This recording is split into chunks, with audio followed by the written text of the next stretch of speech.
Hi there. Great to see everybody again. Here we are back, Rose and Kim. Everybody remembers Kim Swanson, another Hi, casting everybody. director from Los Angeles, and everybody knows who I am. And how have you been? What are we doing this week? What's new? Great. It's good to see you, Rose. I've missed you. I know, I feel like it's been more than a week, but God, It it does. doesn't anymore. It got a little crazy busy there for me with casting for a while, and now I finally have had a week to go, you know. That's good though. Now I'm ready to gear back up. How about you? If only a job would come. Yeah, right at the moment we're deep into not much work here in Florida. So Right. yeah, we'll work on that. It'll be Yeah. fine. I've just been casting a lot of things where you record from home, and via Zoom or whatever, Oh, But that's I mean, I've committed to only doing self-tapes and virtual. Oh my God, later let's discuss. I saw some new software. You're gonna go crazy. love it. Anyway, that's a little boring for the general public. But Right. today I wanted to talk a little bit about actors and saying yes. And I mean, we always say you and I think so similarly, in particular in business. When you give people an opportunity, and how many of them say yes and how many of them say, nah, it's not enough for me. It's not that, I mean, I understand a scheduling problem, that I do. But if you're saying, and I understand branding, but I think people take it a little too far. What do you think? Sure. Oh, for sure. I mean, there is an actor I knew in St. Louis who he was good. He was solid. I wouldn't say he was going to win any, great awards anytime in the near future, but he was working consistently. And then his agent decided he was worth X amount of dollars. And then I never knew of him working ever again. That was my point exactly. It's, I mean, like, and particularly now, I mean, I asked a number of actors at the beginning of the Corona, I wanted to do a fun thing with a famous author that I know, and we just came up with it over a Zoom call. We had a Zoom date early on, and we said, oh, let's do this. And we came up with this great idea, and I just asked actors to shoot themselves at home for nothing. I can tell you there was way too many people that did not step up to that. I mean, we ended up with an amazing cast, and I'm excited one day we'll put it out there. But and it is literally a $0 thing. But tell me they're not getting something out of it. Right. I mean, and not that we expect anyone to ever sell themselves short. No. Not who we are. And I have complete utter respect for an agent who says, okay, they're worth more now. But when you say they're worth more now, it doesn't automatically mean they are now worth more. Like if they're not booking at that higher rate that you're demanding or commanding or saying, and I'm sorry, but when you're in a small market and you say they shouldn't have to audition, like I know it's ridiculous. It's ridiculous. Right. I know, people who've won Academy Awards who still go in an audition, and you think you didn't have to audition? The audition is about the job. It's not saying whether or not you're a good actor. Right. It's about, are you right for this specific role in this specific moment? Not like a dig to come to an audition. We're giving you a compliment. Well, and I don't think actors think about it this way either, which happens quite often. An actor will come in and read, and maybe you haven't seen them in a while, and you go, oh, you know what, they'd be better for this other role. That's a better paying role, more days on, more, a higher pay rate. Right. Like, be open. But wait, oh my God, I think we have a guest popping in. If he does. Oh my God, look, it's James Burns of Call of Duty fame. I think he played Sergeant Frank Woods, and that guy. That's, I mean, amongst like so many other things, and he and I have personally known each other a long time, and we've done some seminars together, and and James does coaching and acting classes and all kinds of things, as we all do, because we're a bunch of yes people in the best of ways. So tell us, James, what motivates you, and I know this just personally, to always say yes? Well, here's the thing. As I'm listening to you talk, I really don't want to give any information away because it's going to take away my advantage over everybody else. If I give my secrets away, then other people are going to do what I do, and that's going to be more competition for me. So I'm not so sure I'm going to take this interview anymore. I'm going to go. Yeah, I love what you're saying. I was before becoming an actor, I was a hockey coach, and I played pro hockey for 20 years.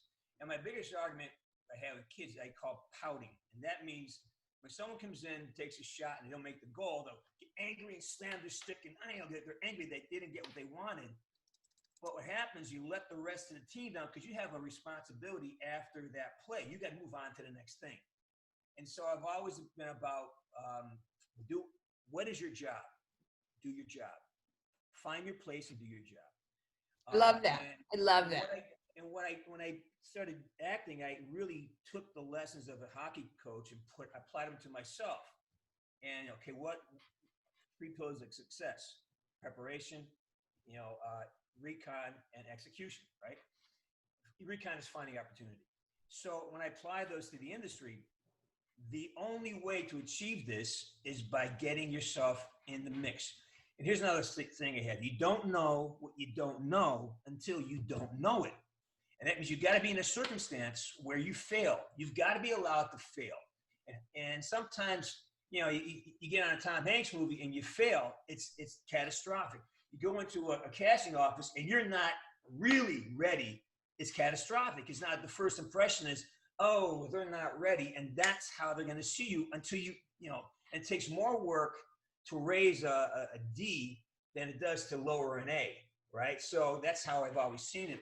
So taking opportunities everywhere if you choose to look. And I got to talk in the first person. I don't want to tell other people how to do their job. So what I do is I look for opportunity in everything. Like I have done thousands of student films, not exaggerating. I have. That's what I love. That's it. I have an actual list of every job I've ever done. I keep every audition record. I have been on 200,000. I have responded to over 250,000 audition listings. I have responded with videos to possibly 40,000 unsolicited videos. So the idea is my job. That's a huge number, actually, because it's not like you started as a child actor. You started after your career. I started around 2002 is when I started. Yeah. Think of those numbers. I mean, that's more than one a day or something. I'm no mathematician. What do I know? But remember, we did a whole thing on the numbers of acting. We did that. Yeah. And for me, it's always been, okay, I need practice. As an athlete, repetition. I need practice. I need to practice in a safe environment where I can be imperfect. That means you got to find pickup hockey. You got to find practice areas.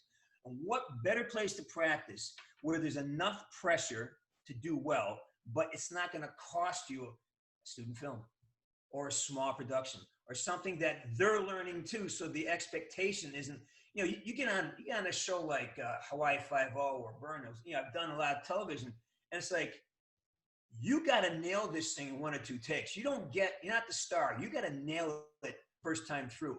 If you can show up, hit your mark, hit your line, do it in 1 or 2 takes with coverage, and they move you on. CBS hires me all the time because they can count on me. I'll come in, right, knock it out. My scene is done in the minimum of time because I learned how to do that, and that's a key.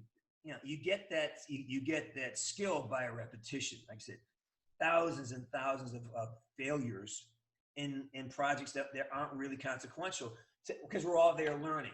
You're practicing. You have to practice.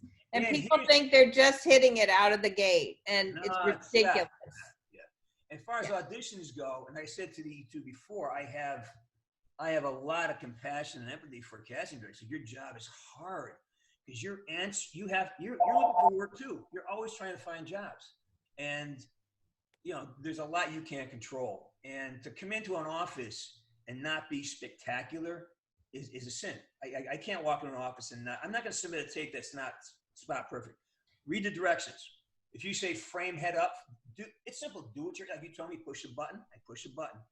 Be responsive to the people who you want to hire you. Don't act like you can't be rebellious to somebody trying to get something from. Give them what they ask for. It's simple obedience. And so as far as auditioning, We say this all the time, don't we, Kim? And I find, I love working with athletes. And before I got into casting, I was a dancer. And I used to train professional athletes, especially if they're going through rehab. I'd work with an NBA, NFL, MLB players, and that sort of thing. And I loved it because they never questioned. They just were like, yes, okay, let's do it. And they were ready to go to battle. And I think that comes from, I was having a discussion with a friend of mine recently about, 6'9", 250-pound NBA guys were scared to death of their 5'10", 150-pound coach, but there's a command for respect, that it's taught in athletics. Did you find that carried over well for you for acting? Because for me, it's, athletes are taught train, listen, do, train, listen, do. And for me, that's what good actors do as well, So what was your transition like when you made that leap from professional athletics into acting? How did that transfer over for you, James? Like I said, I actually have an actual book on how to train success. I wrote this when I was a hockey coach. It's like 20 years old. And I took every page and I just transitioned it into, okay, how do I take all this information and be successful and use it? Because it's all the same thing. And as far as your assessment about athletes, I can tell on set who was a team who played team sports and who didn't in probably about 5 minutes. I can tell exactly who understands how to work with the group, what their role is, what the place. You can see, because I've coached how many thousands of kids, and you could see like, oh, this person moves into, and for me, and especially the kids I loved best as a coach were the ones who just were hungry for information. How do I do it, coach? And boom, and they would blossom so quickly because there's no resistance. And for me, like I love information.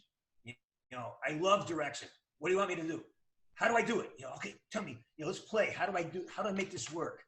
And that's what I look for in a casting director. Tell me what you want. How's this go? Because I'm going in there. I am prepared to go into audition with just openness. Okay, this is the best part of my day. I get to act. I have an audience. I don't have to pay for it. This is free. I have an audience. I get feedback.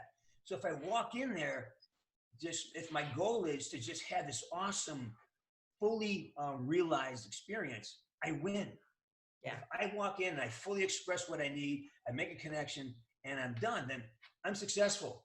If I get the job or not, it doesn't matter because I've been successful today. The job is a byproduct, and it's a whole different thing. The job is a whole different set of requirements. The audition it's my chance to have an audience, to try something new, to stretch and be. But again, that comes from a confidence of working your muscles and working your skill and being skilled at it and taking time to develop those skills. So as an athlete, that's identical to being an athlete. You don't go, I'm not going to go try out for the Boston Bruins if I haven't played high school hockey. But people believe that, okay, I'm going to go into a casting office for a TV show, but I've never done a student film. Well, that's not going to work. You have no experiences. You have nothing to gauge your. And I think many, and I'm guilty of this as well. I had to kind of burn this off myself early on. It's like somehow I think the fact that I think I'm an actor, I can do it. Just because I want it, well, I deserve it. Well, I want to be this. It's my right. I want to be an actor. That's very common. I'm going to do this, and you got to give it to me. Right. And I love it when actors say to me, like I've done hundreds and hundreds of projects. And I love when actors say to me, well, you must have a good agent. I go, I've never had an agent. Never had an agent. I mean, he's so rogue. It's interesting, but I just really value the fact that you are so open and that you take your experiences and learn from them. And I just wish all actors would grab that kind of information and move with it and, say yes. And Kim, I think we were talking earlier about how James got Sergeant Woods. And yeah, it's a great story he I needs to think that's share. an interesting story to wrap with. Tell us a little bit about how you got that role. Okay, I had a great disdain for video games. I just never got attracted.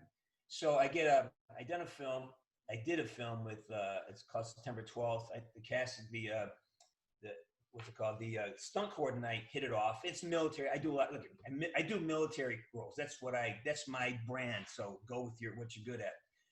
And so he brought me in to do the testing for the new technology called performance capture. That's basically where you put dots on the face, and a computer captures your image like a mannequin of white dots. They did this for Avatar as well. And then animators paint over it, and it looks real. More so today than back then. So I went in. I took the audition. It was a nightmare. There's actually a video on the whole thing. I actually have the audition on my YouTube channel, and it shows. It was a nightmare of an audition. They didn't know how to run an audition. They didn't have they had the camera behind me. And again, I'm a coach, and then I'm like, oh, and I've been through this enough, and I was kind of indignant. I said, look, move the camera over here. You go there. You say the lines from here because you're just going to see my ear. And I kind of ran the whole thing because I've done this hundreds of times. Oh, it's a nightmare. And I really, because of that experience, I was professional. I do what they asked me to do. I use the anger and resentment I had in the scene itself, because that's what you do. You take what you have and use it in the moment. And then I just all right, I'm done with this. So they offered me the job, and I really didn't want to do it. And my manager at the time, my manager is the person I hired to negotiate my contracts. I get the work, he negotiates for me. That's my relationship with representation. I'll find the work. I want you to get me as much money as I can. So I brought him. Here's two jobs. You have a commercial on Thursday, or I can start this job with this video game thing. I don't want to do that. He goes, well, what's the video game? I go, I don't know. It's Duty something, Duty Beauty. Duty calls you Call of Duty. He says, Call of Duty? I go, yeah, that's it, Call of Duty. He goes, they're offering you a job. It's just to work. He goes, are you out of your mind? That's the biggest video game in the world. I go, yeah. He goes, take the job. All right, I'll take it. I'll listen to you. And I did that, and I spent 3 months developing the character with Treyarch. We worked almost daily, and a lot of it was just developing a language. We never used words. They didn't use words like action or cue or marks. And I go, okay, what's my, I go, okay, action, you need to tell me when to start. So if you don't tell me when to start, I don't know when to start. Unless it's Clint Eastwood, but I know that, so we had to develop language, and then, so that was we did that for 2 or 3 months. We roll through December. It's now 2010. I see a casting notice for Call of Duty, and basically the casting notice described me to a T. It's like, that's me. That's like, I built that. It was Frank Barnes. Now it's Frank Woods, and I can't get an audition for it. And I was like, because the studio wanted a name, wanted a star, because it's a huge deal what's about to happen for Black Ops. And I couldn't get in. We tried to get me an audition for the role I created. And because they're looking for a certain level of visibility, I wasn't on the list. I wasn't on the radar. But I was on the radar of the head of the studio. And he kept saying, well, wait a minute, where's Burns? Where's the guy who did this? And so they finally brought me in, and they auditioned dozens of guys for the role. And there's a director who wanted his nephew in on it and stuff like that. And so the guy who was the head of the studio went the best says, no, he's my guy. I don't care. He's the guy. And that's why I ended up as Woods, because I just showed up for a job I really didn't want to do. And I'm not going to say it's accidental, but, luck is when... Your story shows that you worked hard to get it. That it's not... So you show up helping them develop it, and then when they got through the development part and they were ready to shoot it, then that's when they wanted a big name. Right. Yeah. That's, So- that's But crazy. that's typical. I mean, we've Oh, seen remember it. something. Here's something very. This is what I share with actors in general. That something I've learned and I hold dear.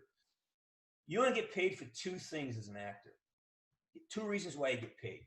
The first one is it's your skill to take the story from point A to point B, to fulfill the requirements of the script, and to support the other individuals in the project.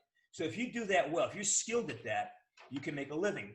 I make a comfortable living at it. I'm skilled at that. The other way you get paid for your ability to attract attention to a project. You're the reason the project. If you have that, you have a career, because now people come to you because you're the reason people are going to come see the movie. So you get to demand the price because you affect how many people come to see the film. If you are not that person who people, oh, I want to see him in a film, then you can't demand, the idea that I'm a star. You're not. If you're not drawing attention to a project, you're not a star. You are like I am. I'm a journeyman actor. You got to know where you can change that. And I think good work can change it over time. But my, way I make a living is I show up, I'd be skilled, I'd be more than competent, and I'd be agreeable.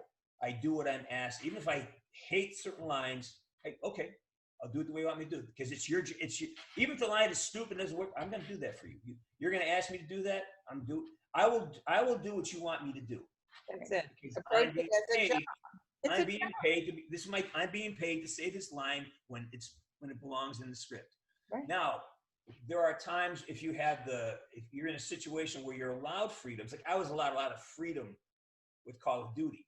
Like I was allowed, because I had support of God, basically. I could take freedoms, liberties, but he trusted me because I had proven for 3 months by showing up every day and taking a beating, and taking direction. He knew that when I said, this line doesn't work, because I've already spent 6 months working on this character. He could trust me saying that. So I had a relationship. But you can't walk onto somebody's set and say, I don't like the way these lines aren't right. F you, man. That means you're a weak actor. If you have to change the lines to make yourself comfortable, it means you're weak. Go back and do some homework, because your job is to make those lines work. Find your way of saying it, make them authentic. That's our job. That's right. Do your job. Don't sit there. Don't blame the writing sucks on this. I'm not going to say it that way. Oh, no, it means you suck as an actor. Sorry. No, it's That's true. the hot coming out me. Take responsibility, Take goddammit. responsibility. Now, on that note, we try and keep these short, so we'll visit you again, Mr. Burns. It's too much fun not to. Yeah, Yeah. too much fun. But thank you for coming and being on our little YouTube moment. And I have to express a fear. I'm afraid I just lectured everybody, and I don't want to feel. I don't. oh want to no, Not at all. I think it was amazing, and thank you, and thanks, Kim, as usual, and we will see you guys next week. Kim, great to meet you, and Rose, I love you. You know that.